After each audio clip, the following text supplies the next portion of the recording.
Good morning, good afternoon, good evening, and welcome to another episode of Voices for Excellence. I'm your host, Dr. Michael Connor, CEO and founder of the Agile Evolutionary Group, and of course, the proud host of BFE. And thank you for tuning into our episode within the Black Excellence series. Of course, happy Black History Month, and we are highlighting Black excellence across the country during this month of February, celebrating Black excellence within education.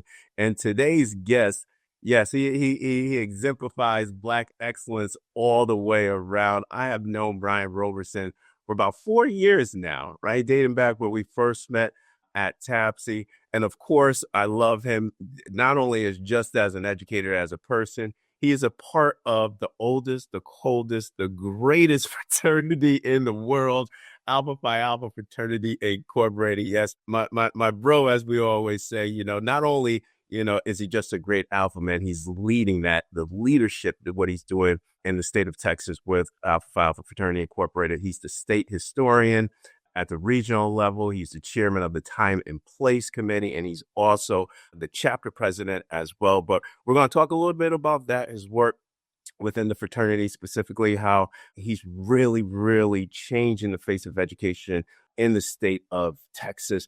Brian Roberson, he is the executive director and consultant for the educational LeaderSHIFT, not SHIP, LeaderSHIFT advisors, and also leadership coach at the Instructional Empowerment company. And then also he serves on the board for Alvin ISD. So all the way around, whether it be the work within the fraternity, his work as a board member, ensuring that governance is generating student outcomes, and then also really impacting the leadership landscape. So without further ado, we want to welcome Brian Roberson, Brian K. Roberson II. Love that, man. From the great state of Texas. What's going on, Frat? How are you? All is well. All is well. We made it over to 2026, so I'm excited.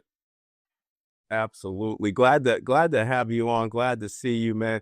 Saw you at NABSE this past year. It was just excellent. Just every time I see you, I know that I'm going to see Brian Roberson 2 times a year. I got to see him more. I always see him at the NABSE conference, always see him at the TABSE conference, but I got to see my fraternity brother, my brother in education a little bit more. But we are happy to have you on Voices for Excellence. We've been talking about this for a few years now. Now I'm here. Now you're here. So let's listen. I want everybody to see your expertise. I want everybody to unpack, or everybody to really understand your intellectual property, your domain expertise when it comes to leadership, when it comes to governance, but moreover, when it comes to impacting Black and brown students. Specifically, we're going to focus on Black students for this month with Black history. So let's get this started. But Brian, everybody knows who you are. Everyone. When I was at NABSE, man, I was standing next to you, and it was like we couldn't walk without 10 steps without somebody coming up to you, speaking to you. But your work is, and that really just exemplifies your work, how you've impacted education in the state of Texas, and of course, nationally within NABSE, which for my audience is the National Alliance of Black School Educators. But for those that do not know the educational governance work, Brian K. Roberson II, what song describes your leadership signature, impact, and influence in the education ecosystem? Me and songs and music, it might be interesting. I think in 2026, I'd say the song is I'm Still Standing by Elton John. And it's I'm still standing better than I ever did, looking like a true survivor, feeling like a little kid. I think when we look at the work that we do, there's so much that's pressing against us. It's so many factors that are working against many of our institutions. You need strong governance. You need strong leaders to stand in the gap and let folks know I'm still standing, not just for myself, but I'm still standing for you. I'm still standing up for the entities that I was appointed or elected or hired to serve. I'm still standing by you. I'm still standing for you. And so when I think about that, and I'm a big Elton John fan, I would definitely say I'm Still Standing is that song. I could go down the River of Dreams with Billy Joel, or sometimes you're the piano man. It's a Saturday, it's 9 o'clock, and you're just sitting there playing tunes. But I would definitely say I'm Still Standing is the theme and has been the theme for me for the last few years as we've gone through a multitude of challenges. Yeah, yeah. And Brian, when that it resonates with me because, I know that song very, very intimately. I'm still standing. And you talked about these factors, right? And when I look at these factors and these drivers in education that are that's really shifting the paradigm within the model, we're in this paradox, right? This flux of what does education look like? Specifically, when we think about it from a governance standpoint, when we think about it from a leadership standpoint, when we think about classroom instruction, pedagogy, all of the shifts that we have to be intentional about, and including, I always like to say, the organizational and community noise that impact the focus around the key drivers and the key forces that really have to penetrate forward for us to really create this environment, this learning environment, this operating model that's in alignment with generation alpha, generation beta. We haven't even, Brian, when we think about it, from a leadership standpoint, we need to talk more about who our students are, who our most important customers, and they have radically shift. They are the antithesis of anything from our generation or even before. So yes, we have to continue to stand with all these multitude, these compounding factors that you had alluded to that's around this conglomerate that has complexity and novelty embedded in it. And that's why your work is so important, Brian. And right now you're serving as the executive director and consultant for educational LeaderSHIFT advisors. I want to, emphasize LeaderSHIFT because we're going to unpack that. And I want to really hear those isolated nodes around what leadership looks like. And additionally, you serve as a leadership coach at Instructional Empowerment. Now, the threads, right? I always like to say the impact threads of these entities, transformation of instructional systems, leadership capacity, and lamenting pedagogical efficacy that is underpinned with these evidence-based methodologies. Wow, Brian, your work is loaded, is absolutely loaded. But for our audience, what I want you to do, Ryan, is segment leadership and LeaderSHIFT. I mean, when I saw that, I was like, is that interfaced? Is it siloed? Can it be interdependent in certain dynamics? But again, I want you to really segment leadership and LeaderSHIFT in the context of Black and Brown learners to be AC 2035 ready in the AC stage of education, which is after COVID. When I look at the two, so my work with instructional empowerment, luckily, and I'd say luckily, I've been able to shift more from instructional empowerment more to educational LeaderSHIFT because I started it a few years ago. I think I was in my second or third year as a principal, and I said I wanted to do more. I wanted to do impactful work. I saw that I'm always at a conference. And then I went from just being an attendee at a conference to a presenter at a conference. And we have an organization called the Texas Association of Secondary School Principals here in Texas. And it represents all the secondary administrators. Well, I used to be the Region 4 coordinator, which represented probably 23% of all of the educators or administrators in the state. Region 4 was the largest region in the state of Texas. And so I would be at the conference and I would put in to present. Well, I've been to the conference for years and I would always see these smaller rooms. And I was like, I hope I can pack out the little small room. Well, one of my administrators that I took with me, he said, Roberson, you don't have one of the small rooms. I think they put you at one of the bigger rooms, which the smaller room is probably 30 seats. The larger room is 200. And I said, they're trying to embarrass me. Because at the same conference and at the same time, Principal Kafele was presented. And I wanted to skip my own training to go to his. Luckily, I've seen him enough to where, I can miss this one. I'll catch you on the next one. And I was just nervous. I was nervous about going into this room and presenting. And what I was presenting on was the first time I brought up the term educational LeaderSHIFT. And it talked about the challenges of being a leader and how do we prepare. And so when I think about my role in education, I started clearly as a student, but I was a special education student. I had an IEP for 8 or 9 years until my ninth grade teacher said, "You don't need this.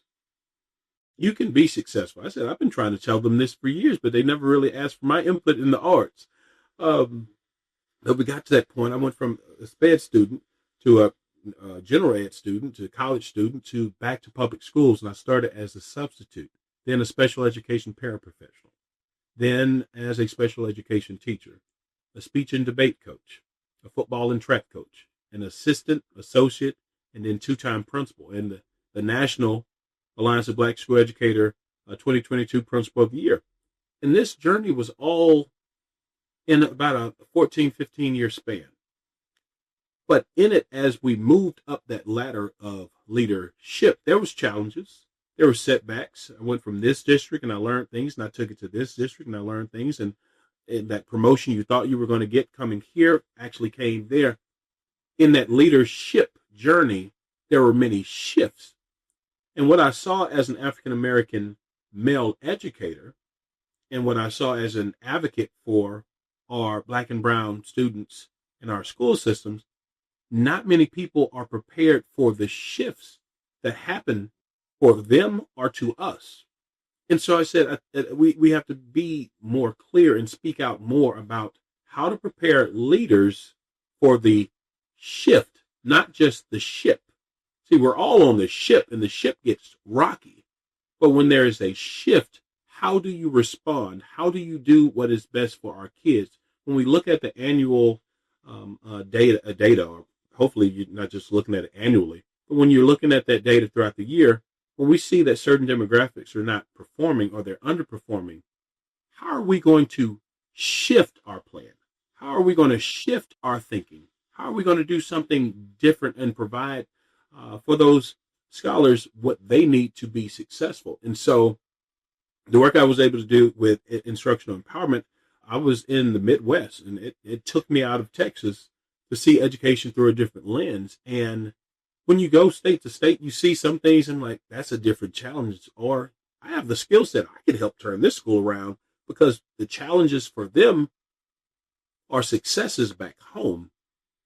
But if that's all you know, if you're a high school in South Bend and these are your challenges and these are y'all's challenges, this is light work back home. Let me give you some strategies. And those strategies help take a school from, I believe it was a 66% graduation rate to 86% in 1 year. Sometimes it's just building systems and building procedures in identifying who needs to be at the table and progress monitoring that. And so when I think about leadership, we all are leaders. We're all leaders in some capacity, but are we a leader that can respond to the shift? There's economic shifts, there's demographic shifts, there's academic shifts, there's a world of political shifts. There's funding shifts, there's staffing shifts, there's attitude shifts, there's parental guidance shifts, there's policy and safety shifts. What are you going to do to respond? And in many cases, we say, I don't know what to do because I didn't have a transformational leader training me on how to respond. And so when I think about that, we've seen so many shifts coming into the school from above, but there's a lot of shifts that have come through the front door. And that's our young people. The education sector has changed. What is required for them to be successful has changed. We have kids that are more dependent on things that 20 years ago we didn't have. I didn't have a cell phone until my senior year. I think it was a Caracera phone, and the only thing you can do on it was play Snake. Now at the fingertip, this morning, my 10-year-old dad, can I have my phone? You don't need it. Go and focus on the first day of this spring semester. Go be. Dad, can I have my laptop? No, it's sitting on my desk. You'll get it when you get back home. Our kids have gotten so dependent on these tools that can help transform the educational environment, but they need training on how to use the tools. I was a communication major as an undergrad, and there was this one quote, I think the guy was Marshall McLuhan or something, but it says, we shape our tools, and in turn, our tools shape us. And back then I didn't get it, but I liked it.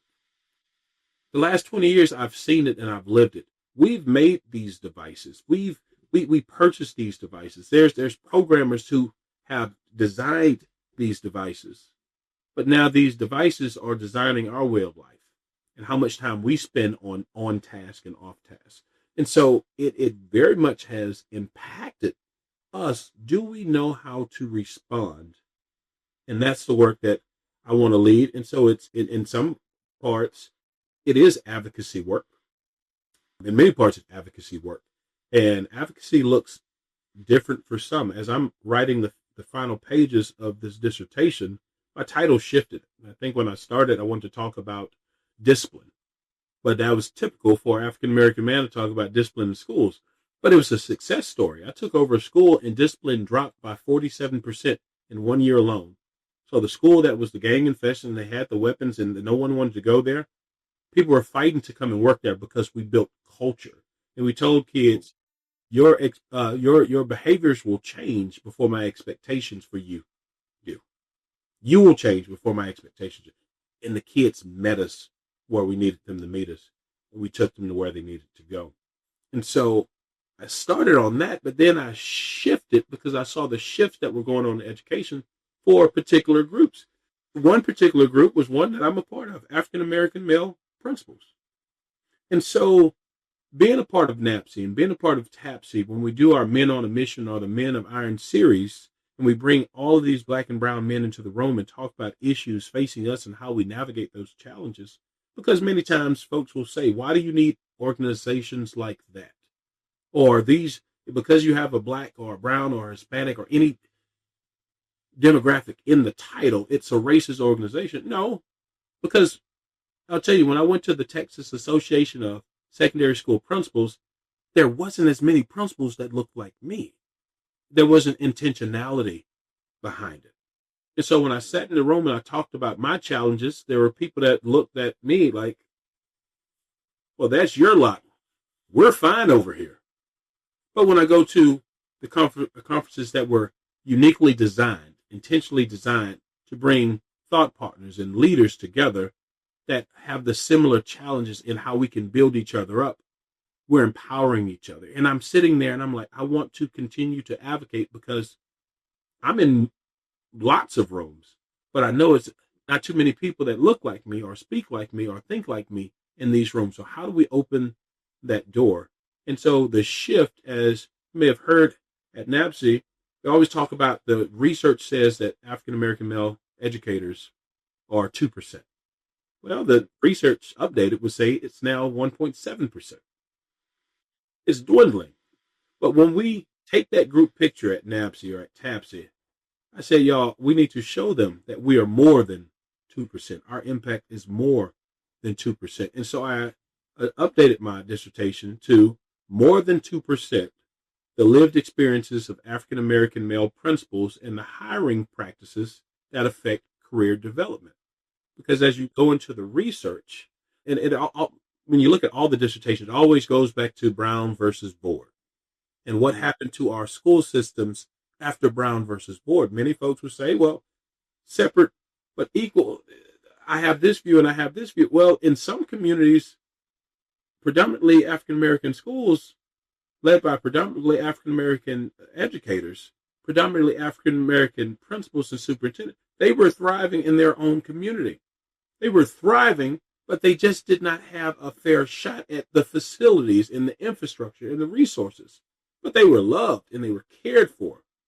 You just didn't have the same environment in the facilities. And so now that we saw, let's combine. Well, I'm going to take the students, but I don't have to take all of the educators. And so we'll take the students and we'll combine, but that principal, I'll make you the football coach. And that black superintendent, we might put you in operations, or you'll be an assistant principal. And so you saw back in 1954, and the decline has continued, the black excellence within our school systems have dropped because we didn't continue to build systems to build it back up and to foster that growth and to foster that career development. And so you further get into the research and you see where we are now. It speaks to our minority students are at an advantage when they have persons of color in the school, whether leading or in the classroom. But the research also says all students perform better when you have a diverse staff. And so it's not to isolate, well, if I get a black man in the school in some capacity, my black boys are going to do good. They'll do well. Black girls, Hispanic girls, black boys, white. All students improve because of the diversity and the experiences in the worldview that they're being exposed to. And I think in many cases, we are going backwards.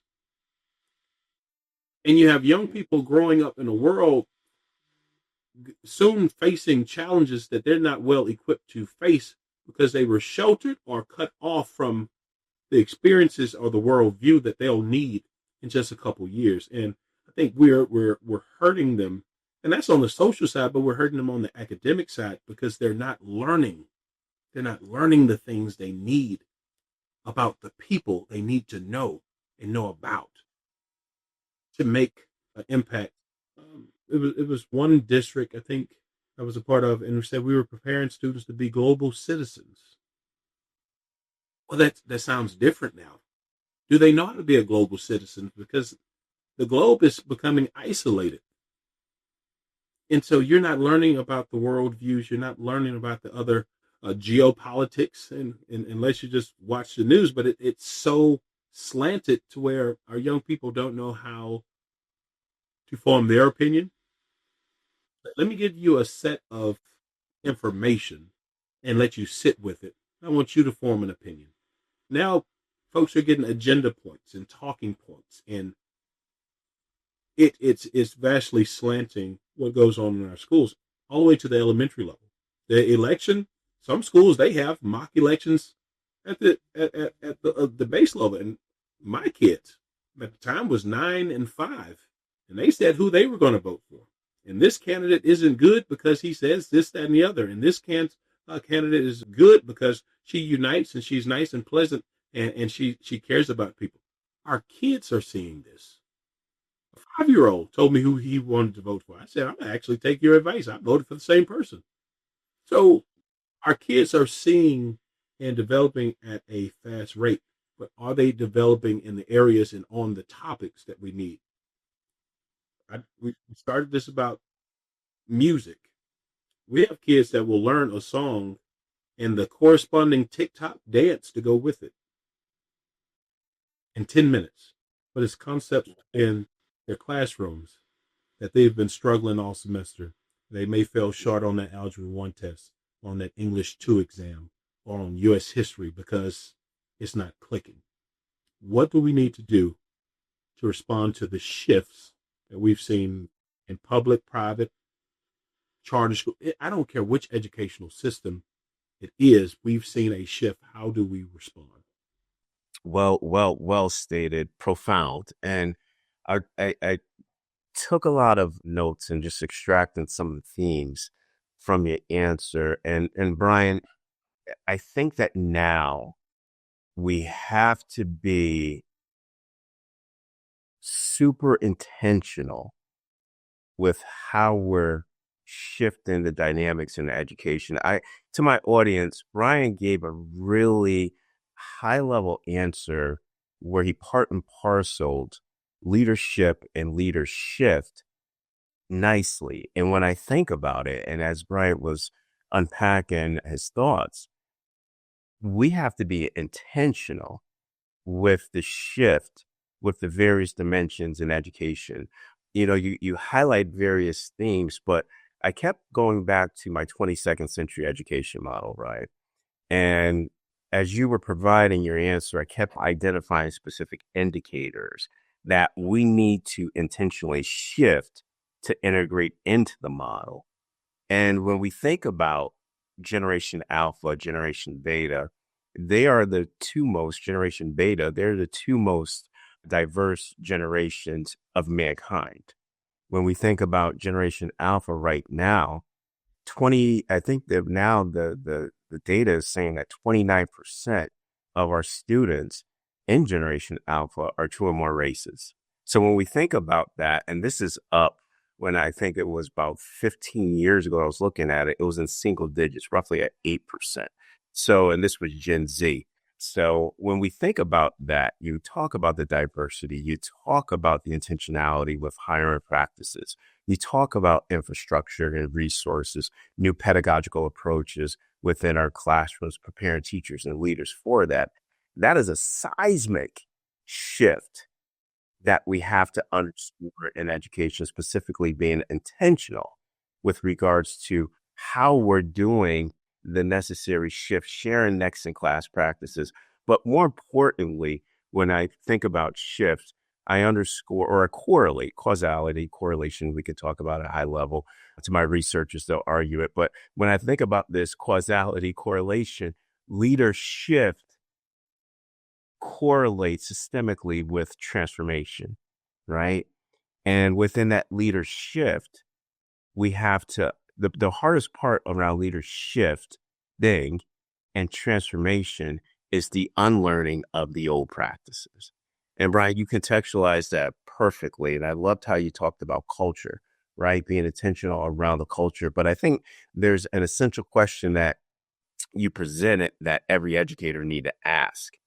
Do we know how to respond to the shifts within the education model? That right there could be 3 or 4 different episodes, Brian, but I mean, with the answer with that, man, appreciate you.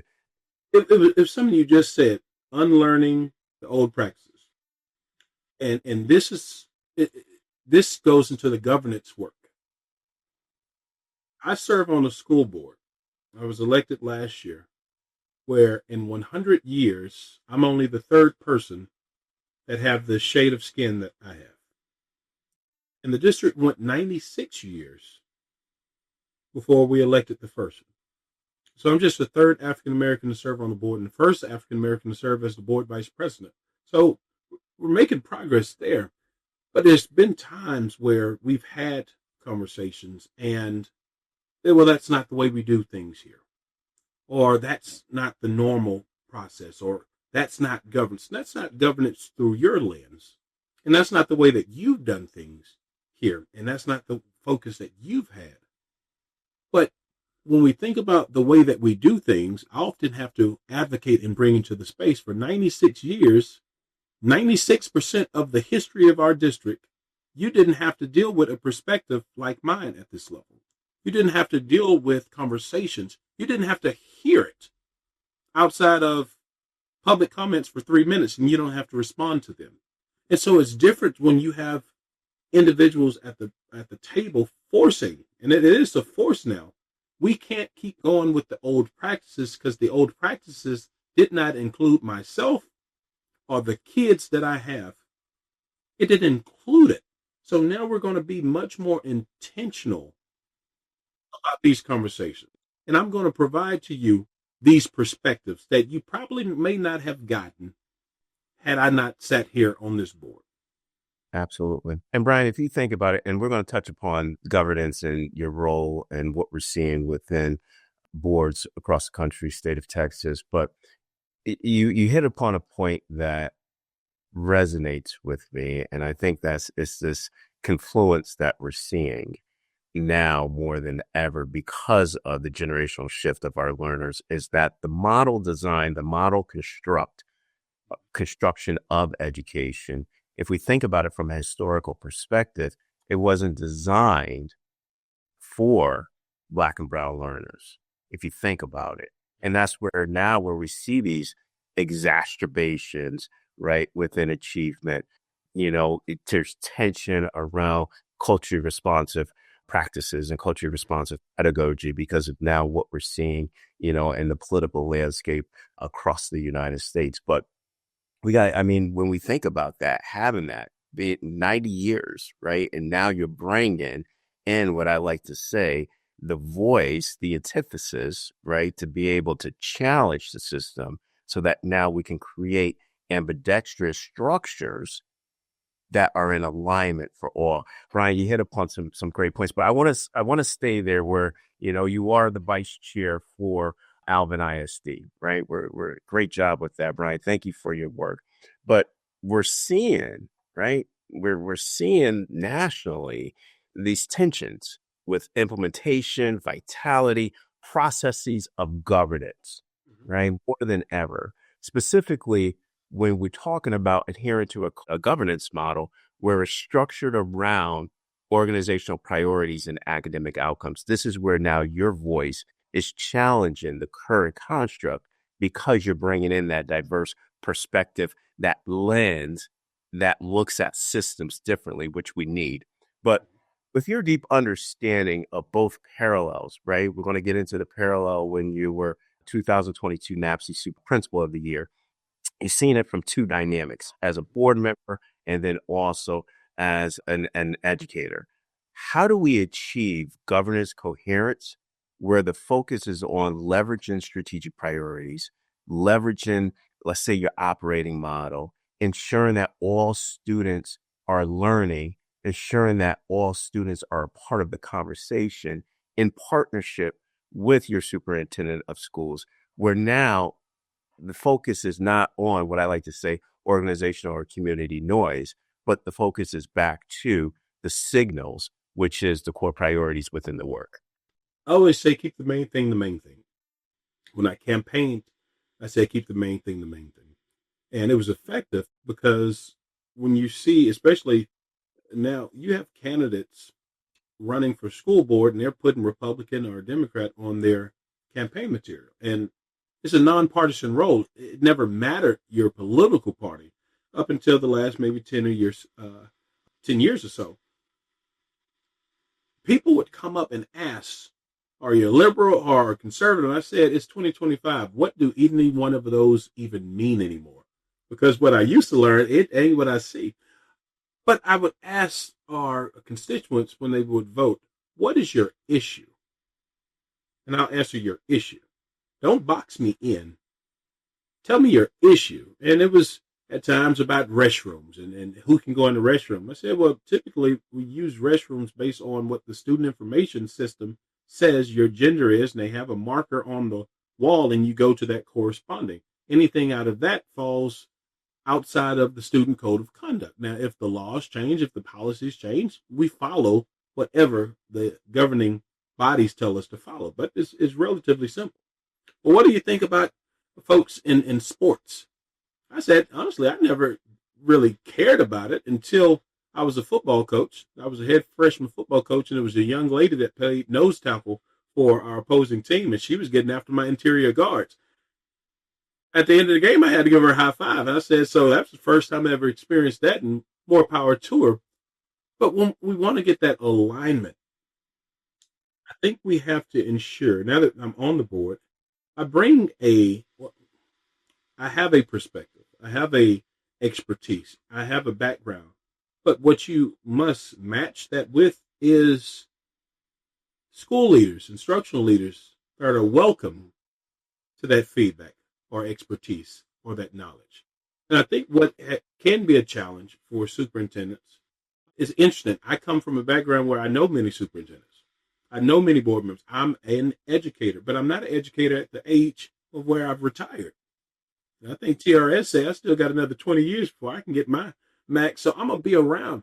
And so you have a practitioner that is now on the board, engaged in the work, going to the conferences, having the network. It can be a challenge for superintendents because it can be, but it also can be an opportunity for superintendents. When we were at NABSE, I was talking about some of the challenges and what we need to do in our schools and how we need to respond and how we need to prepare our instructional leaders and how we need to support our shared leaders and how we can better support our teachers so that our kids are being taken care of. And the superintendent, when we were in Chicago, she shared, Brian, I would love to have you on my school board because I could go to you and I know that you could break it down and unpack it and provide the one pagers for your fellow boards. The time I don't have to walk you through, you got it. And you could break it down and you have a perspective to let them know, guys, we need to support this. Or no, I don't think this is in the best interest of our campus. When I say campus, adults and students on a campus. But you have to be a leader who wants that. And there's times I've had suggestions and I'll look into it. Okay, we'll get to it later. And I'm still waiting to get to it. And It's that challenge. It's also the ideology. When you have been a part of the system or systems, I mean, we look at it globally across the nation, you know what you know, and you don't know what you don't know. But when we see leaders of different generations, and you're in, I got 10 years left, I got 2 years left. They used to tell me as a kid, you don't teach an old dog a new trick, or that dog just ain't willing.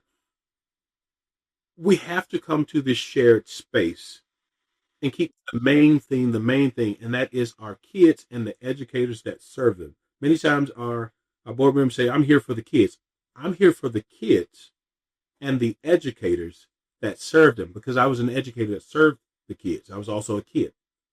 And I know the impact that they need. I know the resources that they need so that we can take care of our kids. And so when we look at curriculum, is our curriculum relevant? Is our curriculum relevant for all learners? When I say all, I actually mean each and every learner. See, when you say all, it's easy for us to lump everyone into this room. I came back to convocation as a principal, and I said I wanted it to be like a TED Talk. I came from behind the curtain, and I just started talking, and I talked for 7 to 8 minutes. I'm good at that. So I came out and I told the staff, I said, I miss all of y'all. This whole summer, I've just missed all of y'all. And I said, I'm sorry, no, I don't. And their face dropped. I said, I don't miss all of y'all. I miss each and every one of you. And their head turned, like, what's the difference? I said, see, if I missed all of you, I just missed the staff being in the building. But if I miss each and every one of you, I miss Mr. Toops saying in the hallway on a Thursday, it's Friday Eve, and we're going to have FUN, fun, fun, fun. And I miss Miss Williams going in every day at fourth period. She was burning the popcorn. Mr. Clark coming in, and I don't drink a lot of coffee, but I knew he was at work because the coffee maker was on. It's those small things, because I see you as an individual and not just my staff. And we have to see our kids that way. And so after I did that opening, by the end, they got it. I said, I don't want us to do what's best for all kids. I need us to do what's best for each and every kid, because if I do it by each and every, I'm intentional. I'm going to make sure that Michael got what he needed and Brian is getting the support. And I'm not just going to say, all of y'all work on this and turn it in. No, the intentionality. And so we need to be intentional for what we're providing our schools. It's not always cookie cutter. One school on one side of town, one school in one borough, they're going to need different levels of support. We can't go with a model of, I'm going to give you the same amount of staff as I give you. How many staff members do they need to achieve the goal that we want them to achieve? It's hard to set a goal for someone and say, I want you to meet this, and I'm not going to provide you with the resources and tools to get there. And that's the high level. But when we get back into the classroom, is the curriculum relevant for our learners? Is it something that they can grasp onto? Are we using math equations or math? I always said I was good in math until they started adding literature into it. They started putting F's and X's and equal signs, and I was good with just the 2s and the 4s. But they added literature and punctuation. I said, they're mixing it up on me. We have kids that are reading problems. This is in math. This is in science. This is in history. And they don't connect because the name doesn't connect with any name that they've ever heard, or that circumstance. They've never went to a store like that. And they never had that much money and lost $4 and had to try to figure out what was the It's not relevant for them. So how do we bring it and get intentional about what we're doing? And it comes from our educators being able to internalize those lessons prior to them giving it out. Our instructors need to have a certain level of control over what they provided. I was great at recruiting teachers, because when they would ask me, well, can you tell me about my campus? I said, can you tell me about you? Because you are my campus. You're the one that's going to make the difference. I look for quality educators. I don't look for cookie cutters. See, you got into this profession because you had a love for teaching. I want to find those folks. And I'm not going to tell you how to teach. I'm just going to say, well, I know these things need to be taught. But you came into this profession with a love and a passion. I don't want to take your love and passion by saying you have to follow this. Can you ensure our kids know this? And can you ensure that they can meet these benchmarks by this time? Now, you might have to modify and internalize this lesson a little bit different than the teacher down the hallway. Can y'all get to this place at the same time using your individual style? And overwhelmingly, my teacher said, I can do that. But if I just read this script, this isn't my script. And so I have to go back over it because I have to, when a kid asks a question and he has a misconception, I have to look at it. Okay, it was asked this way. How do I respond? I want you to be you. And once you be yourself, I want you to be the best version of yourself. Because if you can be the best version of yourself, every now and again, we're all blessed as a consequence of that. And so that's the alignment, that's the intentional focus that from the governance piece, what are we doing to ensure that our kids are getting quality instruction? What are we doing to ensure that our students have quality curriculum and our teachers have it provided? And if they say they need additional supports, additional manipulatives, additional instructional materials, what do we need to do to provide that for them? We got money in the bank. I don't care what Shorty thinks. We have money in the bank. Let's make sure that it gets down to the campus level so that they can do what they need. But it's also the development piece. In some districts, they believe in let's bring in thought partners and bring in PD, or let's send our folks to the best. And we're going to pay to send them, but make sure you bring it back home and share out. In other districts, well, the things I've heard, our taxpayers don't like to see us at conferences. If your taxpayers don't like to see you at a conference, it's probably because you went to it and you didn't bring anything back. They didn't see anything of value. So if you went somewhere and you got all the fun and you got all the learning and you got all the materials to enrich your learning, but you didn't bring it back and provide it, yeah, you need to sit right there and oh, we don't need to shut it off for everybody else. Give that next person that at bat, that shot to go out and learn. At the conferences I attend, I learned so much. And now being in a different role, I learned from fellow board members. I learned from fellow superintendents in your district, on the north side of Texas, or on the east Texas, or in Mississippi. How are you handling this? Or when this agenda item comes, how are you responding? We have to have those thought partners. And so we have to get outside of our box because I think the pressures and policies have boxed us in, but you have to think outside of your box. And that's a part of the LeaderSHIFT model as well. Brian, excellent answer. And I'll say this, right? Alvin ISD is very lucky to have you. And again, that's objective and subjective.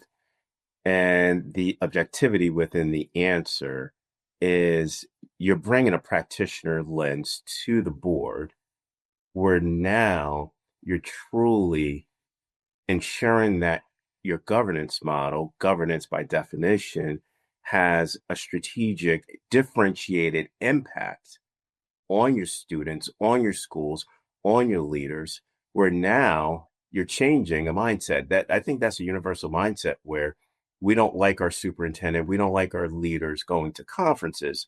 However, you're shifting the narrative where no, what's the value add that comes back into the learning organization that's going to impact instructional leadership, that's going to impact and leadership in the context of relevancy within curriculum, relevancy within systems, ensuring that interventions and preventions are in alignment to the attributes, the characteristics of our students, and to prepare our leaders to ensure relevancy from instruction all the way up to curriculum is important.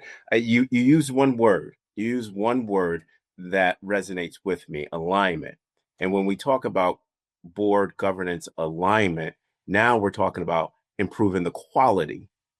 That's a loose word, abstract, the abstraction within quality by definition on an individual context, improving the effectiveness of the board, creating that level of coherence with regards to this level of efficacy within your governance model. Brian, I want to second that from a subjective lens that what the superintendent said. I wish I had a practitioner like you, because guess what you're doing implicitly and explicitly? You're bringing that level of leadership rigor from the superintendent, and then the reciprocity of that rigor from a governance model. I like to say it's that intersectionality with that. Brian, great answer. First, I want to say I've said this to you over, but I want to say this publicly now. Congratulations, 2022 National Superintendent of the Year from NABSE. Wow. And then this past NABSE at the 53rd Annual Conference, you moderated the Men of Iron Leadership and Mentoring event. Brian, your accomplishments are just, I mean, it speaks for itself. But I want to merge both from the context of you being the National Principal of the Year for NABSE, and then moderating this. This was one of the heavy hitting events. You know, the Men of Iron Leadership and Mentoring event. Taking the nodes of you, the dynamics of instructional leadership, culture shift, intentionality, making sure each teacher, I love that. You know, I don't miss y'all, I miss each and every one of you. Mentoring Black and Brown leaders, this Men of Iron Leadership and Mentoring event. What are you seeing in the dynamics of leadership within the educational space? What were the emergent themes? And I want you to bring in your lived leadership experience as well. What were the emergent themes that you were hearing with regards to the leaders that were in that room? And what is the necessary mentoring mechanisms for this leader shift that's needed at the AC stage of education? So this year's theme, the overarching theme was, it's somewhere, elevating our schools through governance and education. And the governance piece, because I'm on the school board, but we also had the board president from Chicago Public Schools there, where we were being hosted. And then the rest of the group were dynamic educators, many serving as superintendents. And the intentionality of it is heavy hitting, because you have these powerful men coming together, pouring back into fellow practitioners of varying levels in our school systems. And so since I've been able to lead that event the last couple of years, I've been very intentional, because going back to when I was principal of the year, I always said one of the most disheartening things I ever see is educators, and many times men of color, but really anybody. You made it to the top. You got this big award, and you weren't patient enough, or you didn't take the time to pour into fellow educators and tell them how you got there. One year at NABSE, I shared, when you ask other folks that have been successful, retiring superintendents, and can you tell me about your journey? Can you tell me how you got there?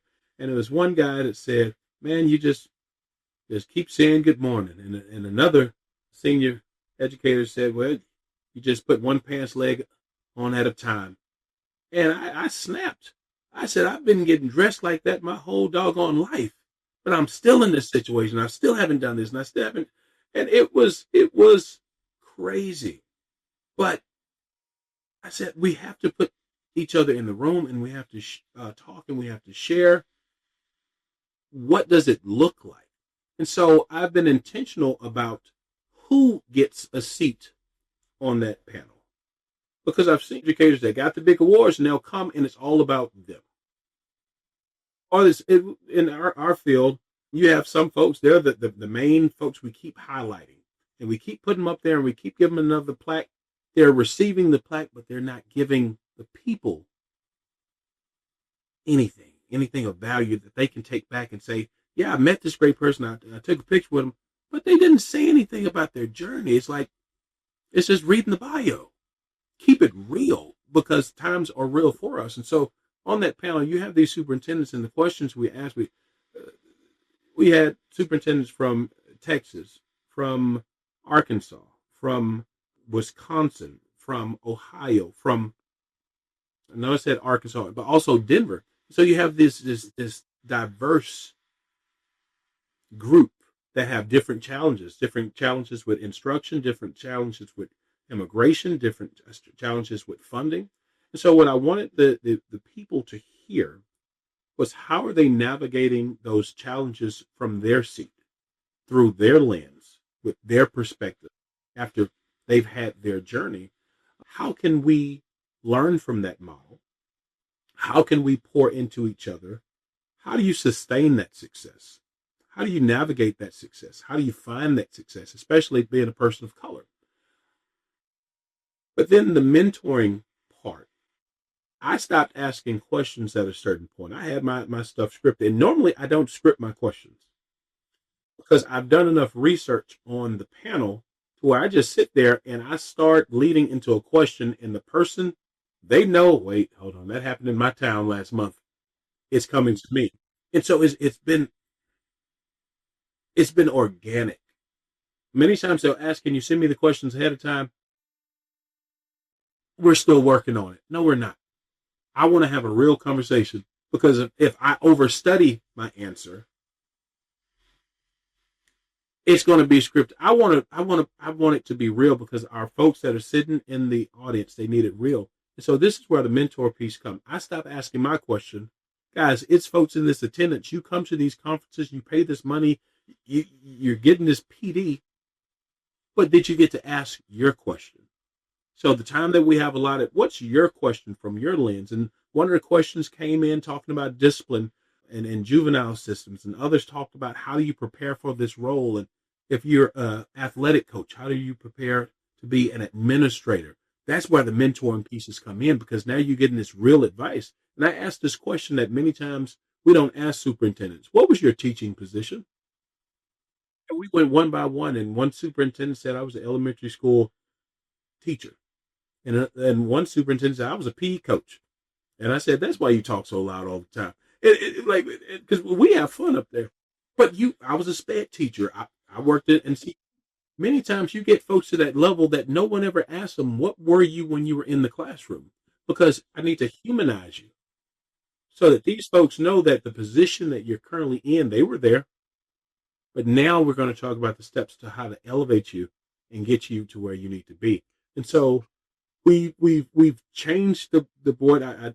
Sometimes I have the same person come back 2 years in a row, but I've been intentional about who we put in front of our educators, because I want somebody that can really bring something, that can pour into them, that can mentor. And many times when we finish and we take that big picture, the folks from the audience, they go to the select superintendents that what they said resonated with them. Do you mind if I get your contact? Give me your phone. And they're plugging it in. That's what it's about. So we're making this global system a little bit smaller, and we're bringing people together, and they're finding a mentor. I'm starting this program.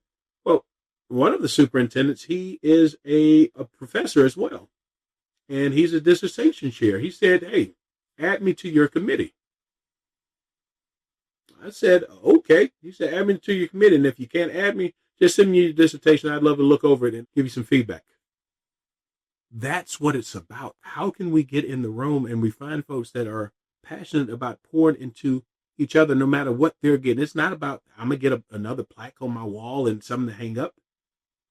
At this point, it's what can I do for others? And that is what we are seeing. And that is the impactful work that is really transforming our conferences, our systems, our school districts. We're really transforming our networks and relationships. Brian, I'll tell you this, right? And this is why I love talking to you, brother. You always make me think. So, I'm going to answer your question.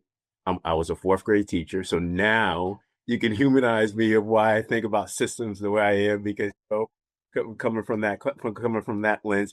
And then also, too, Brian, I want to say this here. I am a dissertation chair. I am leading a committee, and I would have loved to be on your committee, but you got a second person that's saying, give me a dissertation. I would love to be able to review it and to be able to help you on the back end of that as well, because you are absolutely right. It's about the journey. And I think that, what I love about your approach was that there was real conversations. And when you have real conversations, you humanize who that leader is.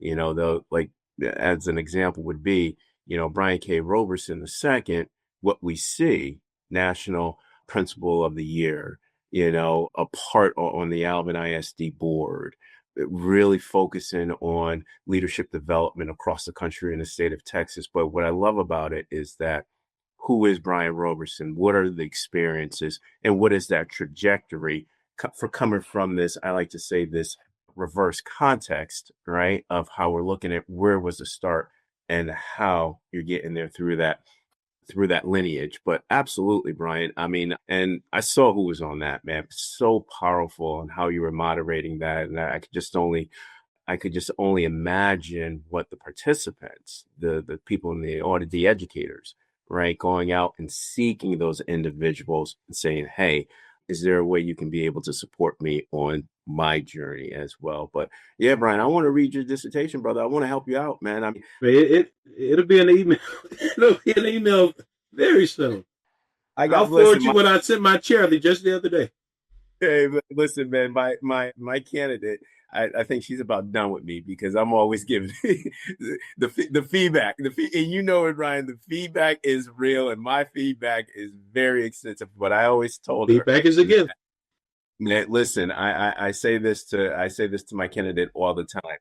As a scholar, as somebody reviewing your work, the first thing, I'm not going to chapter one. I'm going to the lit review so I can be able to write down some new literature that I can be able to take. But I want your chapter three, your methodology, to be so airtight that no scholar, no researcher can be able to poke any holes within your methods of you collecting the data and the analysis of that. But Brian, there's just a great job moderating that with that. There was some pretty big, to my audience, some pretty big heavy hitters that was on there, but the actual mentoring and the themes, the knowledge, the collective theory that was disseminated to the audience, that was a treat for NABSE. But I want to get into this AI focus, right, really quick.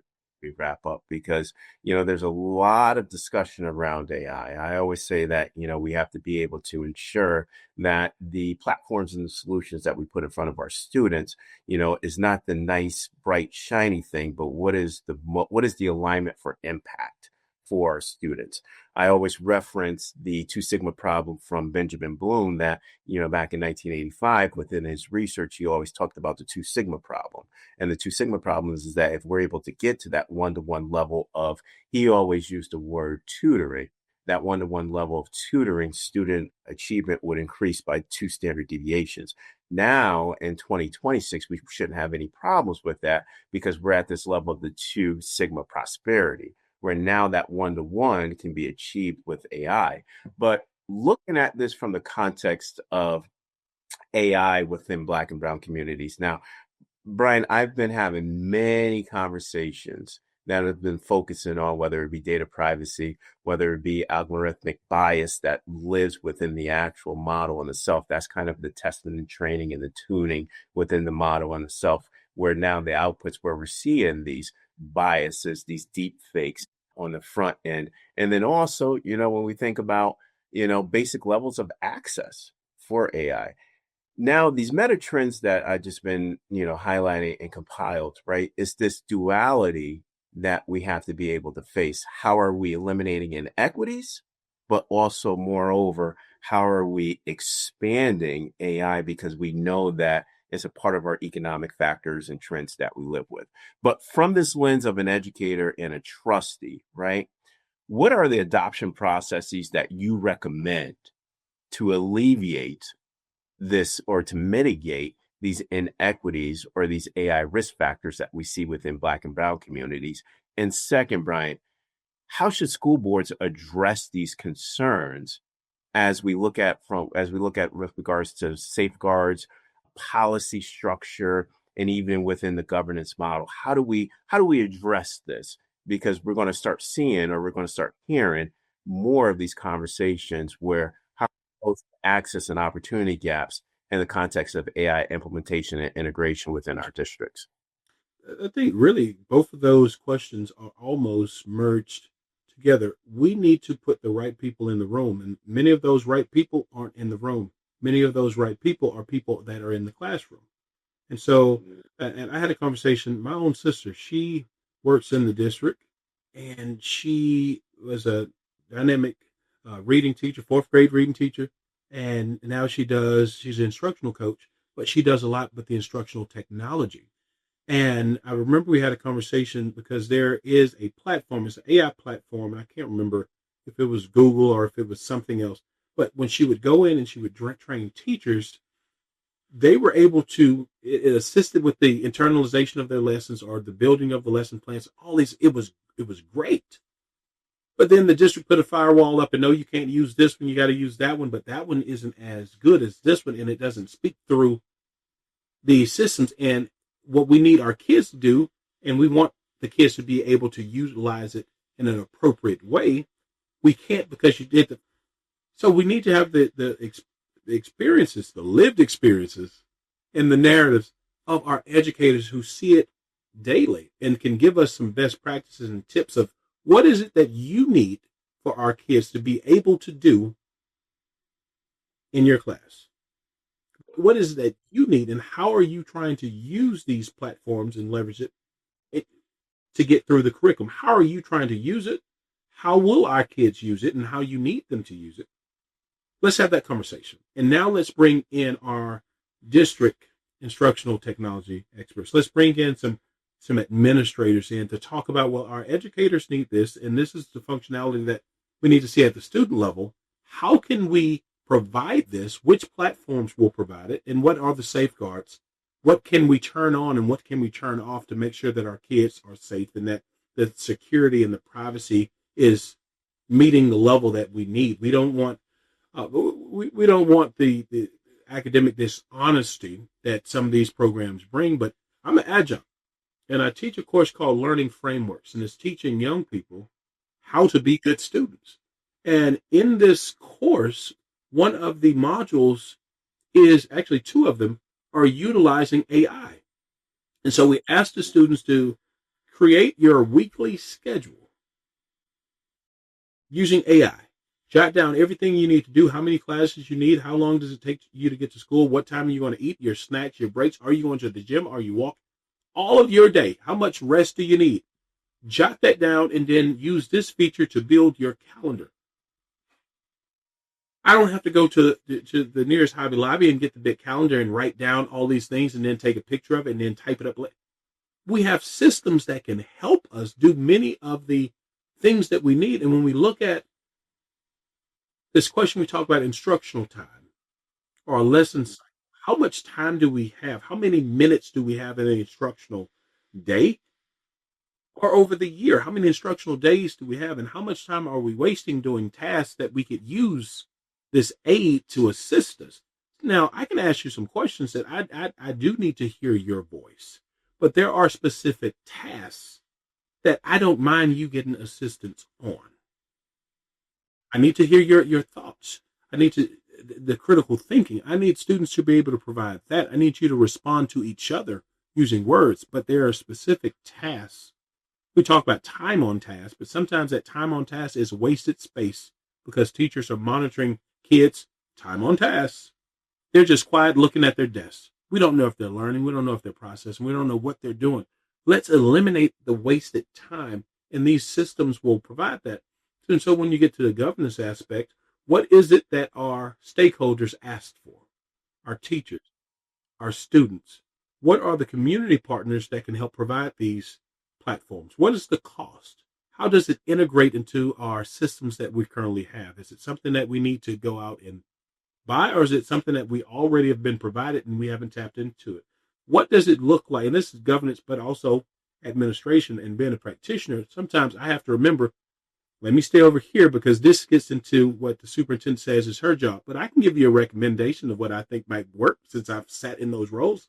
And they're afraid to tell you. That principal is afraid to tell you what he needs. This semi-retired principal isn't. They need help in this area. They need support in that area. And that's how you can leverage that practitioner on the board. But when you look at all of those different factors and then you bring them together, what do we need to approve? Can you give us a recommendation? The recommendation, I'm going to ask, who did you bring into the room? Who was your committee? Whose perspectives did you hear from to bring me this proposal? And if you said you had some kids that offered up some things that they need and how they think it would work, teachers that talked about what they need from the instructional aspect, from building the instructional plan, also to the implementation in the classroom and what they need their students to be able to know or do or show. And from that administrative aspect, how they're going to make sure that they're taking care of things on the campus level. I'm like, you give me those perspectives and they were at the table, I can go with the recommendation. If not, I have questions. Can we ask them first? Because when you're on the campus level, you remember other people made decisions that come down on you, and now you have to implement it. And they didn't give you all the steps on how to implement it. They didn't give you the training on how to implement it. They just said, get it done. And so through this lens and my experience, how can I make sure that when it gets to our campus, from the principal down to the custodian can help. I don't care. The lunch ladies, everyone on that campus has exactly what they need and understand what it is that they're needing. We have to provide that training for not only the adults, the professional development, but how do we safely integrate these systems into our education? Our kids need to be trained and aware and learn about the safeguards, the risks, the privacy, and the limitations. Mm-hmm. Mm-hmm. Brian, that was to my audience. This is one of those answers that you want to play back. Brian, we always use Voices for Excellence as an asynchronous tool for professional learning, where now that self-directed learning, i.e. pedagogy, where they can go back, play specific segments of an episode, expand on specific segments for their internal or independent research-based research for their individual practices. But Brian, you identified, and I was writing this down, roughly about 7 different leadership and instructional trends that can be converted into practices for impact, right? And one of the major themes I heard was around the intentionality and focus of building capacity, i.e. AI literacy and fluency, where the stakeholder's voice is involved within the design process or implementation process. That's human-centric approaches, right, Brian?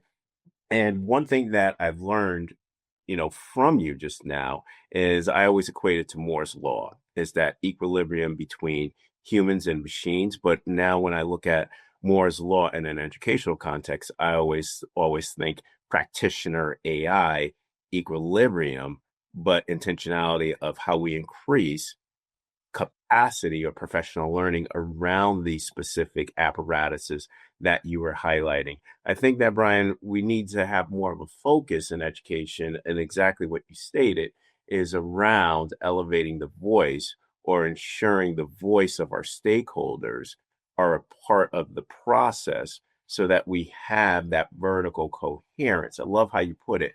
The LEA, governance, to schools to classrooms to our students, right? And scaling that with intentional vertical alignment with that. Brian, I tell you, your students right now in your course, they're lucky to have you, brother, because They gave great feedback. They lucky to have you, man. Ooh, wee, man. Please invite me to one of your class. I just want to be a fly on the wall. But this is going to be very hard for me to do. And because we're 2 alpha men, and this is very hard for us to limit our words. But good brother, Frat, I'm only going to limit you to 3 words on this answer. This is the one I should have prepared for. Right. What 3 words do you want our audience to leave today's podcast with regards to transforming education to be future ready in the AC stage? Intentional, Mm-hmm. impactful, Mm-hmm. preparation. Intentional, impactful, and preparation. You can give me a 30-second overview because I personally want you to expand on those 3 words. When we say intentional, you have to be intentional about the work that you're doing. And if you're intentional, it's a little bit of passion that's behind it. We're doing this for a specific purpose. We're working towards this vision or goal to achieve these outcomes. And that gets into the impactful work. It's easy to just go to work and you show up and we write a little policy, send a little bit of email, but what was the impact? What was the impact of the work that we do? What was the impact of that decision? What was the impact of those resources that you provided? So if you can be intentional about the work that you're doing, is going to lead to the impact, and that impact will give you the results that you need. And lastly, the preparation. You have to continue to prepare, not just for today, not just for the response, but you have to prepare for tomorrow. You have to prepare to do the intentional work. You have to prepare for the feedback. As thoughtful and as critical as it may be, you have to prepare for that feedback, and you have to prepare for the shift. There'll always be a shift, a good shift, sometimes a hard, drastic shift, but prepare for that shift. And our educators do it every day because the best educators, the very best educators, they always prepare for the misconception.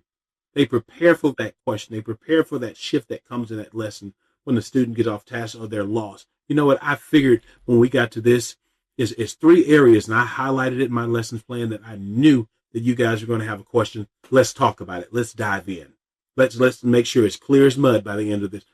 You prepared for the misconceptions, and as leaders, you have to prepare because we know, as I prepared it, I knew this was going to be tricky. I knew that this might not go over as well. I knew this was going to have some questions. I prepared for it, and now I can give you that response, and it's an intentional response, and it will circle back to the impact. And so the intentionality, the impact, the response, or the preparation. You might say preparation comes first. It doesn't have to, because even in the circle, where do you start on the circle? At any point, it loops back around. I'm going to start a preparation, and I'm going to prepare to be intentional so that I can have the impact. I'm going to be impactful. And as in that impact, I'm going to prepare how to do it again. Well, whatever I do again, I got to be intentional about. So no matter where you start, you can be effective on that wheel. Just keep it rolling. Absolutely. Intentional, impactful, and preparation. Brian K. Roberson II, thank you so much for coming on VFV. I know that there's going to be a lot of people that want to reach out to you, whether it be from a governance design, model structuring standpoint, instructional leadership, or just even having a mentor like you, Brian. How would they be able to contact you? Well, I'm not too hard to find. You find me on that LinkedIn device. I've been having it for about 20 years, and I think it's listed as Brian K. Roberson II.com. Send me an invite, send me a message. I'd love to tap in, or contact me via email, bkroberson, that's bkroberson.edu@gmail.com. And I'd love to hear and connect. Brian, thank you so much for coming on VFE. Like I said, brother, I love you so much, man. You've been doing so many great things. You have impact in so many lives, whether it be from the community standpoint, stakeholders, practitioners, students, and as you said, each and every one of them. So you have a deep personal connection and relationship. That is true leadership. So thank you for everything that you're doing. I appreciate you. On that note, onward and upward, everybody. Have a great evening.